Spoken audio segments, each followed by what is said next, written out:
Hello, welcome back to our kitchen. You may wonder what in the world I'm doing with such a small pot because you don't see me cooking anything small. Well, today I am. I'm making hummingbird nectar. I've got my pot on high. I've got a cup of tap water. I use tap water because we're on a well that doesn't have chlorine in it, so I don't have to worry about chlorine and the hummingbirds. Okay. 1 cup water, 1/4 cup sugar. That, my friends, is all you need to take care of your hummingbirds. There's no need to buy all the nectar that's in the grocery store or the big box store because all the red dyes is bad for your hummingbirds. All you need is sugar and water. 4 parts water to 1 part sugar. And I have a red hummingbird feeder. They're attracted to the color red. They love it.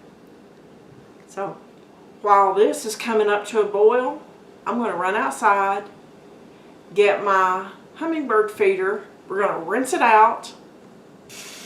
And then, once this cools off a little bit, we are going to fill it and make our hummingbirds happy again.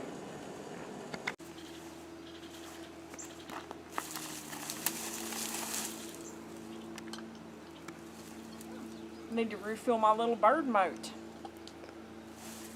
This, my friend, keeps the ants out of your hummingbird feeder. I saw it on a YouTube video a couple of years ago. I thought it was crazy. But get on Amazon and grab that. All you do is fill it full of water. And there you go. But this is my hummingbird feeder. I'm going to take it inside, wash it, make sure that, everything is clean. Don't want to have spoiled feed or anything like that in there. And they'll be back here on it in a little bit. Okay. I don't see him right now, but I have a hummingbird that sits out in that tree right there. That's a weeping cherry tree. But he'll sit up there on that highest branch and he'll guard this feeder. It is so funny to watch the hummingbirds. Okay, that's come to a good boil.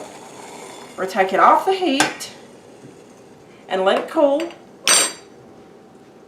And we're going to get our feeder ready for that. Okay, after our hummingbird nectar has cooled down, we grab a funnel. Yeah, I realize this funnel's a little bit big, but the other one's in the dishwasher. Real life, guys. Okay. Just pour that in there. Make sure everything fits securely. Line it back up. Then we take it outside, turn it upright, and hang it up. And there you go, guys. You don't have to go out and buy the hummingbird nectar and put all the red dye in there because they're going to come to this red feeder. I hope this helped you guys. Have a great day.